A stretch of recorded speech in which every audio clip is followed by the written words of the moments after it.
Nirvana's first ever recording session took place on January 23, 1988. Nirvana's lineup at the time consisted of Kurt Cobain, Chris Novoselic, and Dale Crover on the drums. The session has come to be known as the Dale Demo Session. I've interviewed both Jack Endino and Dale Crover, and I've asked them each about this Dale Demo Session. I also did an interview with Bruce Pavitt, the co-founder of Nirvana's first label Sub Pop, and asked him about his thoughts of the demo. I'm going to show you those clips here in this video. All the interviews I do, all the videos I make are 100% DIY. Thanks for watching. The first song you guys recorded, if I remember correctly, was If You Must? Yes. From what I've read, apparently Kurt eventually ended up not liking that particular song. Do you know why he felt that way? Yes, I think I do, because I think he was a little self-conscious about not being perceived as too metal or too heavy, because I think really in his heart he wanted to do something a little more pop, melodic. And If You Must is a pretty heavy song. And, possibly, the influence of having the Melvins drummer in your band would make you want to write some big fat riffs, which may have contributed to his songwriting in some way. Your relationship started essentially with a phone call from Kurt. Is this correct? Correct. Yes.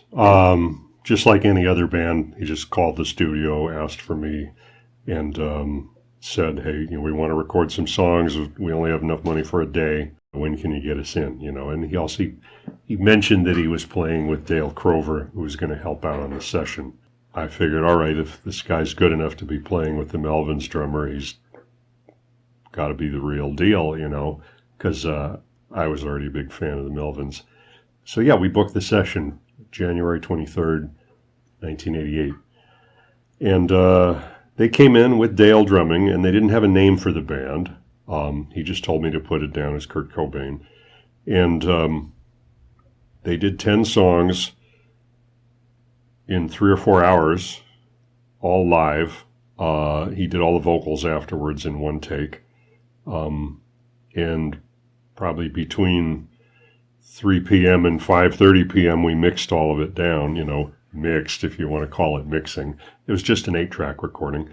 I banged out a quick rough mix for them, and they went off and played a show in Tacoma that night with Dale, which at the Community World Theater in Tacoma, which I believe, I've looked into this, and it was the only show, well, Dale said it was the only show that he actually played with them during that time period.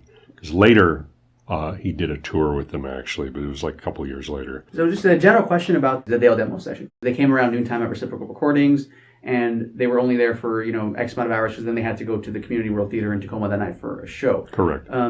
I think you mentioned a little bit earlier when we were talking now that Kurt recorded all his vocals afterwards, as in, did they do an instrumental first? Correct. They did all the songs instrumentally, top to bottom, 10 songs in a row. And then, it's pretty impossible with a bunch of people standing in a room with guitars and drums to get keeper vocals. For one thing, you're concentrating on your vocal or you're concentrating on your guitar, and it's very hard.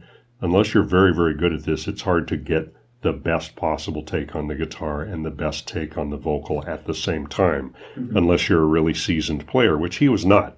Even for the next year, most of his shows, his singing suffered somewhat because he wasn't used to playing and singing at the same time.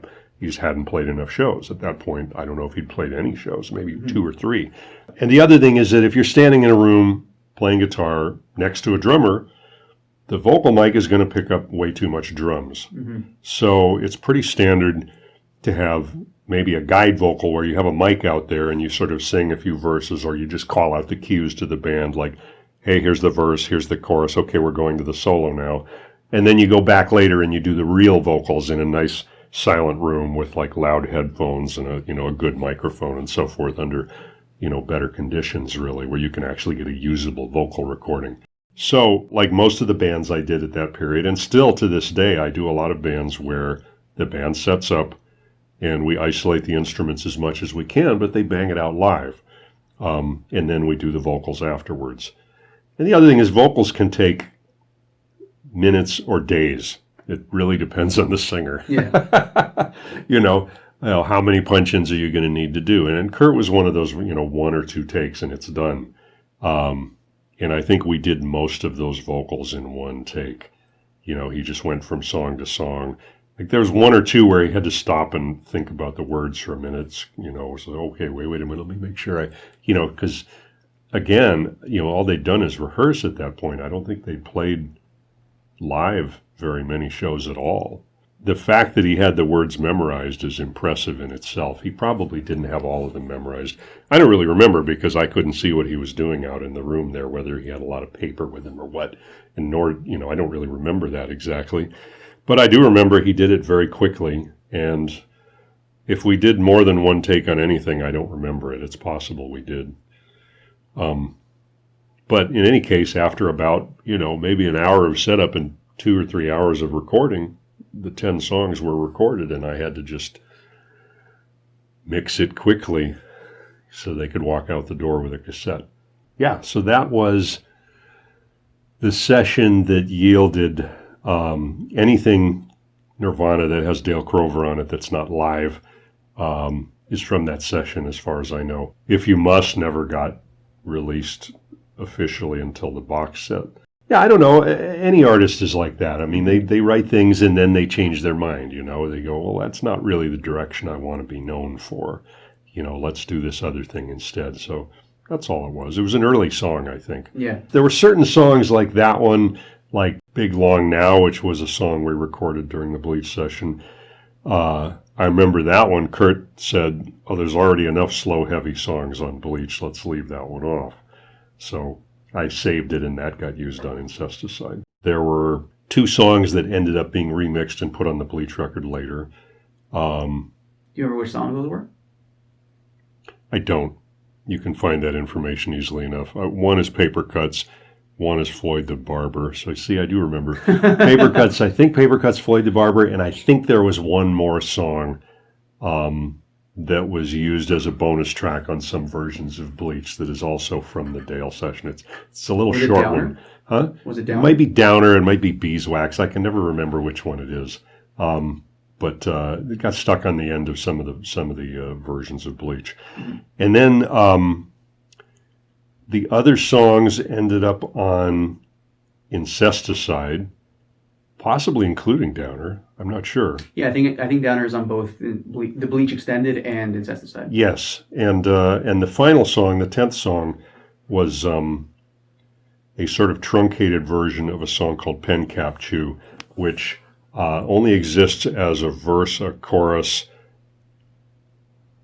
and a second verse on the recording because the tape ran out. Mm-hmm. And we ended up fading it after the first chorus, I think.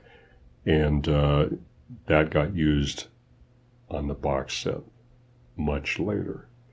So that was my first session with Nirvana.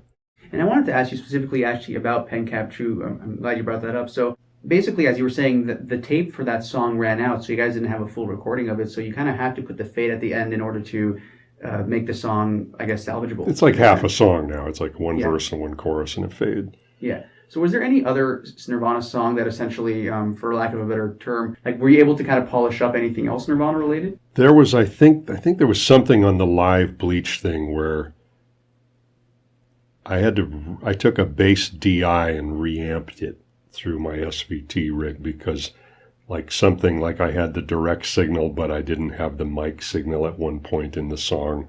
And Chris was using a distorted bass. And so I said, well, I got the direct signal. I can recreate the distorted bass sound here where the mic crapped out.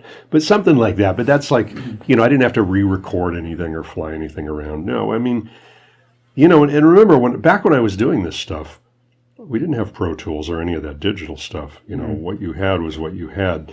I didn't start getting heavily into doing things in the digital multi-track world until around the turn of the century, shall we say. So as I mentioned, I went to Aberdeen about a year ago. I went to Seattle the same trip, and I spoke with Jack Endino on that trip. And he discussed with me that the reason he initially agreed to record Nirvana was because of their connection with you. Right? He saw that, the Melvins drummer Dale was in there. Yeah, well, I mean, Kurt basically cold called him, But the studio had, they had an ad in the local music magazine, The Rocket. They had an ad in there with a phone number, and anybody could go record there. But I think, yeah, because Kurt called and said, "Oh, the drummer from the Melvins is playing with us," then they're like, "Oh, okay," and they got time right away. So, and at that studio, I think maybe because that Soundgarden had recorded there is why we knew about it and Kurt knew about it.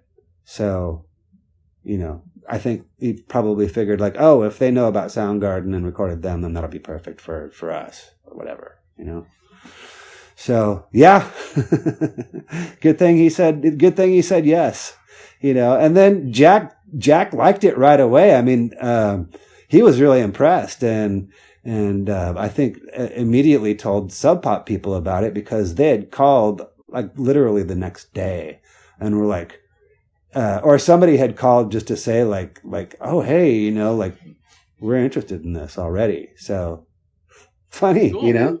That's really cool. So what was the recording like? From what I understand, you guys had like 5 hours or something really tight to get all those songs done. Yeah, because we had a gig that night in Tacoma and we had to get to it. So we tried to cram it all in.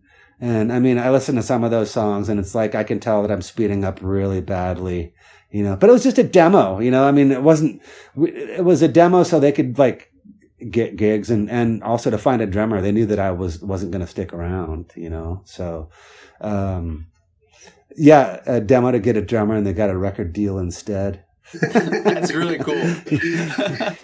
But I mean, and also I can remember too, like part of the reason I'm speeding up so badly is because, Seattle, even back then, was known for its super strong coffee. And we were like drinking like an immense amount of coffee and also eating chocolate covered espresso beans and just trying to get all the songs done in one take. And I was jacked. Yeah, I could imagine. And you had the adrenaline of having to get out of there quickly, right? Right. So, and I walked by the studio. Like, I mean, it was locked up, so I couldn't go inside and everything. But I walked by where Reciprocal used to be. That's such a small building. Yeah, it's not that big. It's big enough, but it's not that big of a studio. I interviewed Bruce Pavitt recently. Bruce was saying that because Jason Everman paid for the record, this record is arguably the most profitable record in history because Sub Pop paid $0 for it, and they sold 2 million copies. Yeah. To compensate for the paying of the record, they put a giant poster of Jason Everman in some of the original Bleach vinyls. So, that's awesome. And then, he doesn't even play on the record. Yeah. So going back to the very beginning of your relationship with Nirvana, from what I understand, when Jonathan Pondman first showed you the Dale demo, you weren't really that impressed by it. What was your initial reaction to that demo? My initial reaction was that I thought it sounded good, that Kurt had a great voice, but the songwriting was a little immature. That was my take. And I still feel that in reviewing their first album, Bleach, I'd say the same thing. There are a couple of classic tracks on there. I think Blue and About a Girl in particular really stand the test of time. But to me, the real star of that album is actually the producer, Jack Endino, because he created a record that just grabbed people with its essentially with its vibe and its presence. And he recorded for $600. So to me, Jack's the real genius behind that album. Kurt had a great voice, but the amazing thing about working with Nirvana is watching them grow and develop and get better and better and better. And that was an amazing thing to experience.